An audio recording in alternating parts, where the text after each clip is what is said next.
Hello, good morning warriors. Today is June 23, Tuesday. So, another video na naman po. So, ngayon po pag-uusapan naman natin is about kay Sharon Cuneta. So, ngayon, bali naging viral siya ngayon dahil sa mga issues na patungkol sa anak niya, sa mga anak niya. So, talagang on the warpath ngayon si Madam Sharon Cuneta. So ano ba yung naging dahilan kung bakit nagwawala ngayon ang ating favorite actress?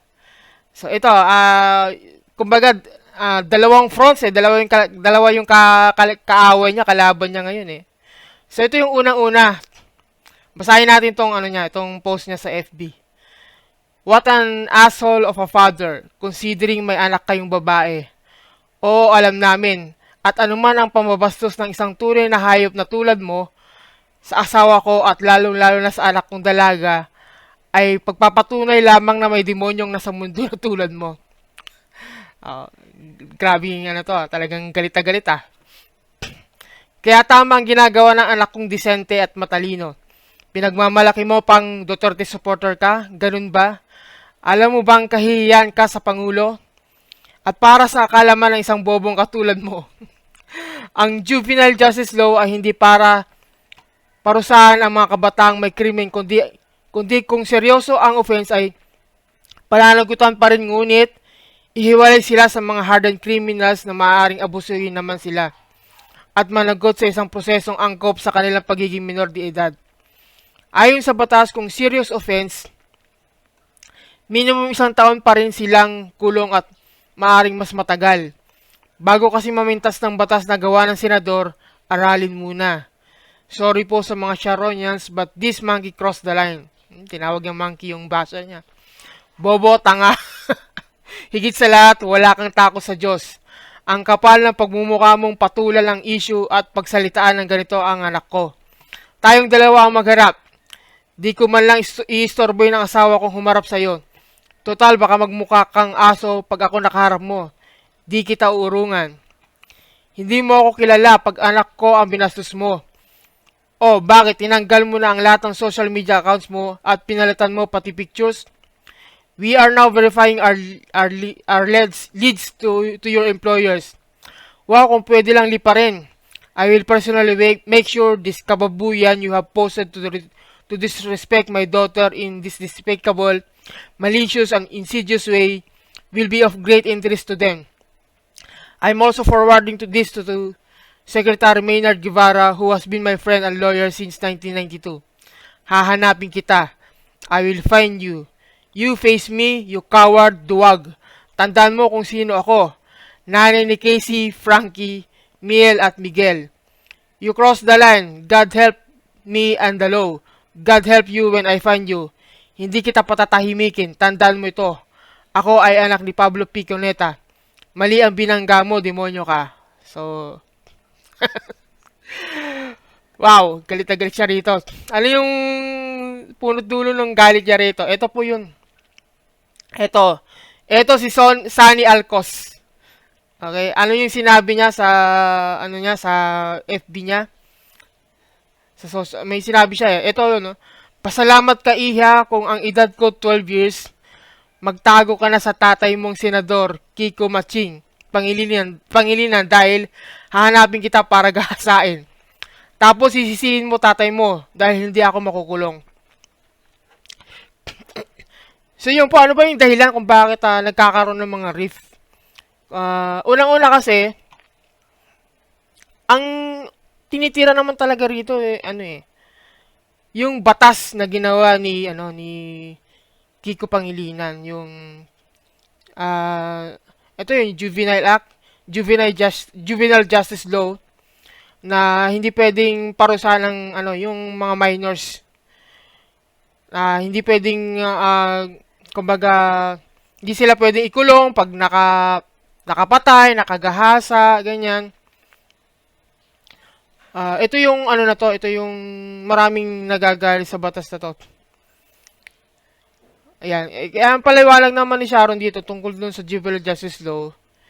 Ito nga, hindi parusahan ang kabataang may krimen kundi kung seryoso ang offense ay pananagutan pa rin ngunit ihiwalay sila sa mga hardened criminals na maaring abusuhin naman sila at managot sa isang prosesong angkop sa kanilang pagiging minor de edad.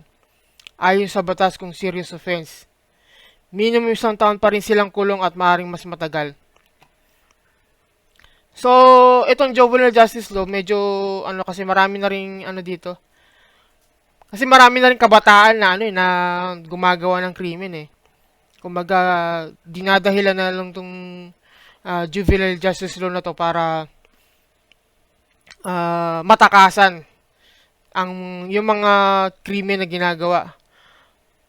Kadalasan may mga adult na mastermind ang ginagawa na lang ng ano ng mga ito bata yung pinapagawa ng mga krimen tulad ng pagnanakaw ganyan.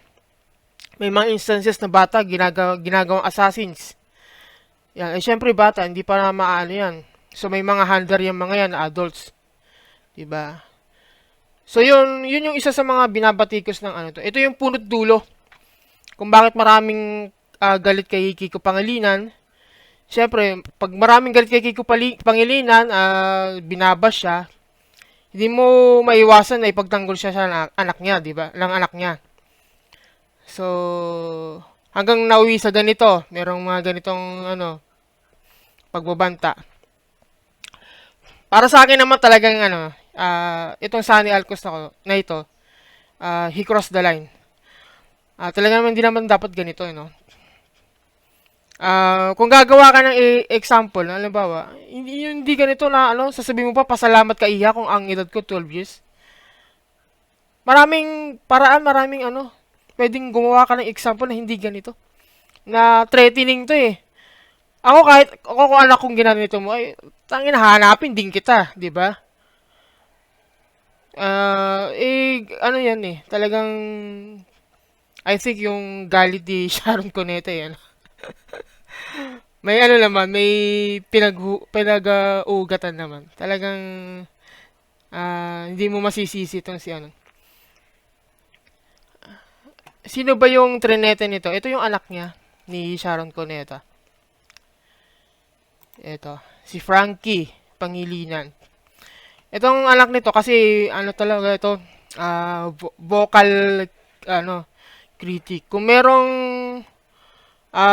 bumabanat sa ama niya, hindi mo maiwasan talaga na magsalita to kasi syempre ano eh tatay niya to eh. Ang pinaka ano nito kaya medyo natuon ng spotlight dito sa batang ito, yung binas niya rin si President Duterte. Yung bang issue about na ano na pinalayas di umano ni Sharon Cuneta tong si Senator Kiko Pangilinan doon sa bahay nila. Nagbigay ng mga komento to. Parang hindi ko kasi wala lang kasi actual na ano, hindi ko naman ano kung ano yung sinabi niya. Huwag ka na makikialam, ganun. Talaga naging vocal siya sa ano against sa pangulo. Kaya ever since doon, talagang ano na siya, naging ano na siya, kumbaga marami na rin nagagalit sa kanya nang babas sa kanya. Tulad nito, itong about that junk terror bill. So basahin natin ito on ano, comment niya sa ano anti-terrorism bill. Silencing Filipinos was more urgent to them than saving Filipinos. They would rather live under the illusion of their perfection than be held accountable for their incompetency. Tama na, sabi niya. Junk terror bill now. So, ito si Frankie Pangilinan, ano din, activist din siya. Pero sa social media siya madalas ano, gumagalaw. Dito siya talagang ano niya. Ito yung ano niya eh. Dito siya lahat ng mga ano niya dito niya binubuo sa social media, sa Instagram, mga ganyan, Facebook. Pero yun nga kasi, hindi natin masisisi rin itong ano, batang to, syempre ama niya yung tinitira, di ba? So, meron pang isa, meron pang isang kaaway si ano, si Sharon Cuneta. Ito yung si Ronaldo si Carvalho. Ronaldo Carvalho isa siyang kumbaga associates din dati ni ano to, Sharon Cuneta. I think dati niyang ano director to. So gumawa si Ronaldo Carvalho ng isang poem na pinapatungkulan tong ano itong sila Sharon Cuneta pati yung mga anak niya babae. So basahin natin to Dito rin nagalit din si ano dito si Sharon Cuneta dito kay ano, Ronaldo si Carvalho. Basahin natin tong poem na to. Like mother, like daughter. During her time yung nanay. Ngayon ang daughter naman. Pareho silang mga walang sawa sa pagpapapalit-palit ng mga lalaki. Natahimik na ang ina mula nakapag-asawa ng unggoy at may ungguyita na rin mga anak na mana sa unggoy na tatay. Ang eldest at original daughter na tulad nga ng nanay niya noon, walang tigil sa pagbibilang ng lalaki hanggang ngayon. Mid-30s na siya, wala pa rin siyang katahimikan. At sinasabi pa ng mga mismong mga panandalian niyang mga nakarelasyon, di lang siya basta good kisser, may sakit na raw ito. Isa na siyang certified sex maniac. Noon pa yung balitang yan, nahalukay na naman ngayon. Dahil may bagong nilalandi naman itong katikaterang daughter na nagmana sa katikaterang ina nung dalaga pa to. Mananahimik lang ang kati ni daughter pag nakapag-asawa na siya ng kasing mukhang unggoy ng stepdad niyang salot sa lipunan.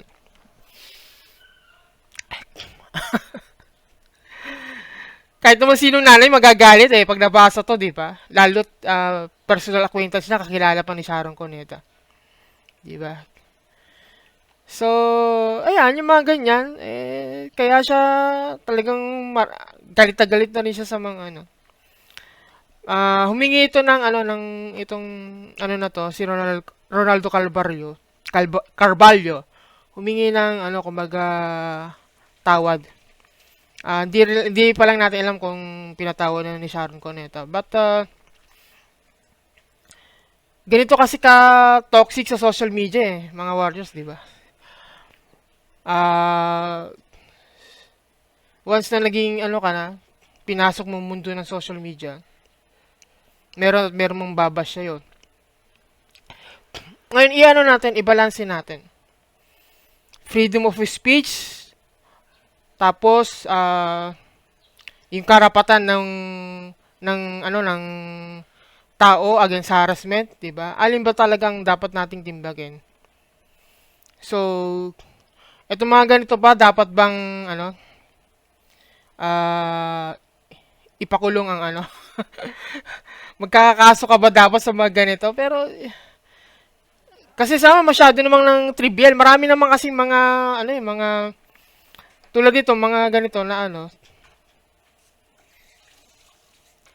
kung tutusin, kasi to, I don't know kung anong background nitong Ronaldo si Carvalho, pero associate to ni Sharon Cuneta. Kakilala niya. Personal na kakilala. Iba. Alam mo, para sa akin, ko ako lang. Okay lang ako, halimbawa, yung mga personality, si Sharon Cuneta, Senator Kiko Pangilinan, siguro kung sa kanilang tinitira lang, okay lang sa kanila. Pero kung idadamay pa yung pamilya, di ba? Lalo't mga anak, ano naman na siguro yun. Kumbaga, sobra-sobra na. Lalo itong, na to. Ito, talagang kung mapakulong to, he deserves it. Kahit ano pang paliwanag mo rito nagbibigay ito ng connotation na na about rape. 'Di ba? Kahit ano pang niya rito. Pasalamat ka iha kung ang edad ko 12 years. Magtago ka na sa tatay mo sinunod. Parang rin parang sinabi mo rin na gusto kitang raping kung bata-bata pa ako 'di ba? Ganun yung pino-point out niya rito 'Di po ba? So, rin, dapat rin talagang Alam nyo po, kasi ako, pinasok ko tong YouTube vlogging. ano yan, kumbaga, alam ko na yung mga, kung ano ba, kung may mga tinitira kami individual. Lalo to kasi naging, ano na rin, nagkaroon ng traction tong channel ko dahil lang kay Norman Mangusing. Siyempre, nagpasikat siya sa social media at napatunayan na he's a fraud. Siyempre, kami, karapatan namin na, ilabas yung totoong, totoong kulay niya, totoong pagkatao niya. Di ba? Para wala nang maraming ibang tao na maloko. Kaya, yun, yung mga alam namin kung ano yung mga perils ng pagiging mga political vlogger na nagbibigay ng mga commentary against sa mga tao. Like yung nangyari kay Sir Manuel Mejorada. Kinasuhan siya ng cyber libel ni Drilon. Yung mga ganyang klaseng tanggap na namin yan. Pero yung hindi mo makukumpara to sa ganito eh. Na puta, rape na to. Gusto lang mang-rape ng bata tong tarantadong to eh. 'Di ba? Kay Sir Manuel siya, libel, political 'yun. Kumbaga political theme. 'Di ba? Kung government official ka at mayroong mga individual citizens na nakasilip ng kamalian, ay karapatan ng individual na yon, lalo't journalist siya, na i-expose, 'di ba? Ngayon, kung wala ba ako yung government karapatan ko na i-defense sa sarili ko, 'di ba? Ganun ang na yun eh. Yun yung mga perils. Kung talagang magsasalita ka laban sa tao, against sa tao, tanggap mo na you are prone to libel. Lalo dito sa cyber media, ay sa social media, 'di ba? Pero yung mga instances na may mga boundaries 'yan. Tulad dito, lumagpas na siya sa boundary. Hindi na dapat ganito ang mga sinasabi. 'Di ba? Yung bata naman nagsabi lang naman ng niya ng opinion niya eh. Hindi mo mapipigilan to kasi syempre unang-una tatay niya rin yung tinitira, 'di ba? Hindi mo maiwasan na masaktan rin. Then pag tinira na tong si Frankie Pangilinan, nanay niya naman ang ang dedepensa. Ganun na yun, magkakagulo-gulo na. Ano bang dapat natin maging aral dito sa mga nito? For sa mga sa mga nang babash. Ako I'm considered sa anti-FLM eh. Pero hindi, I don't consider myself anti. I consider myself as a member of the Talino Warriors. Hindi lang si Norman Mangusing ang namin. Marami pang mga scams na pwede pang lumabas.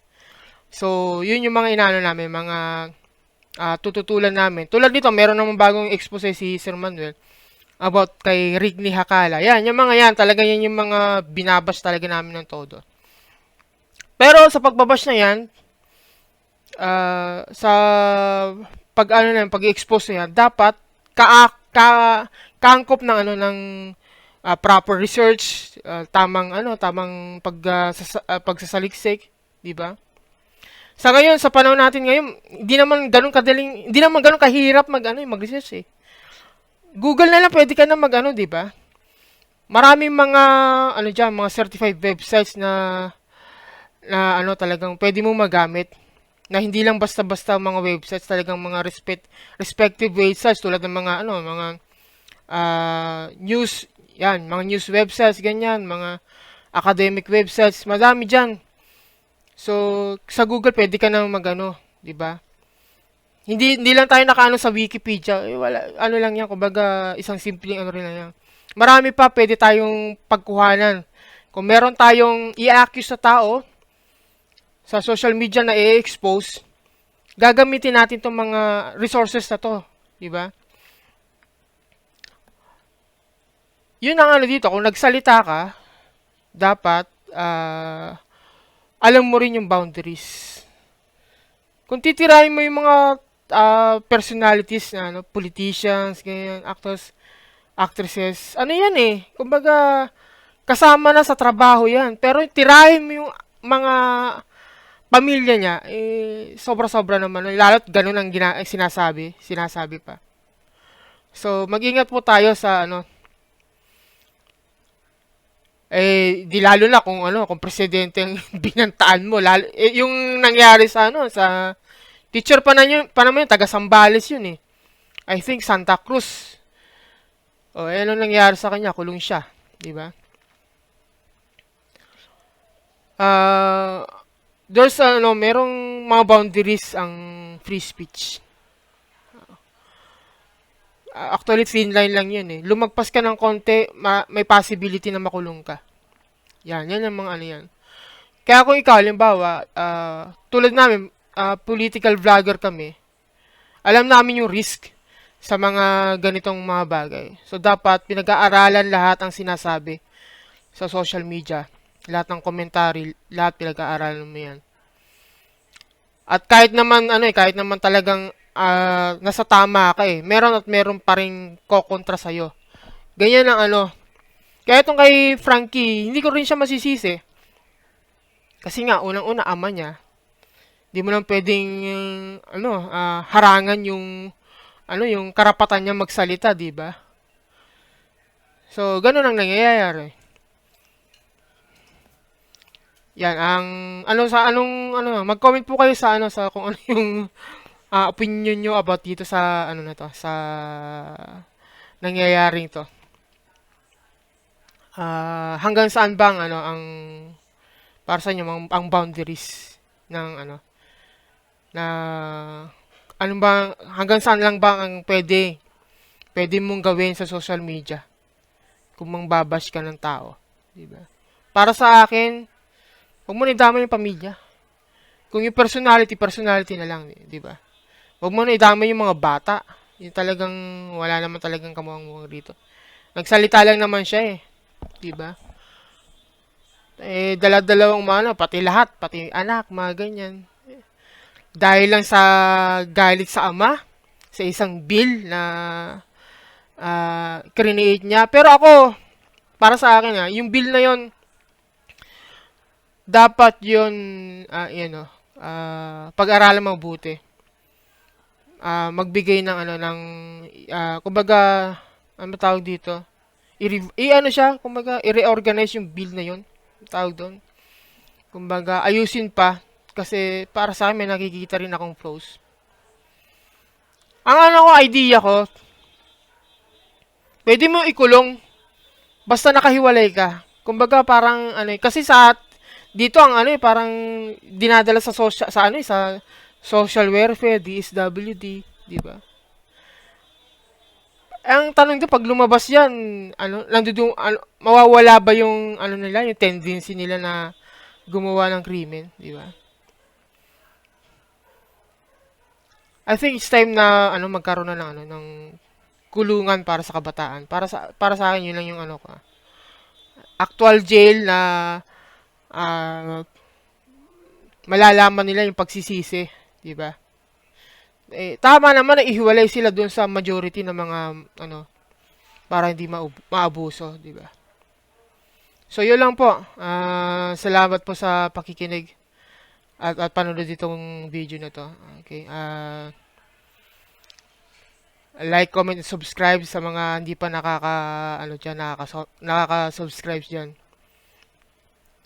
And yun po. Thank you. Naway patnubayan at pagpalain tayo ng Ama. Mabuhay ang Republika. Maraming salamat po.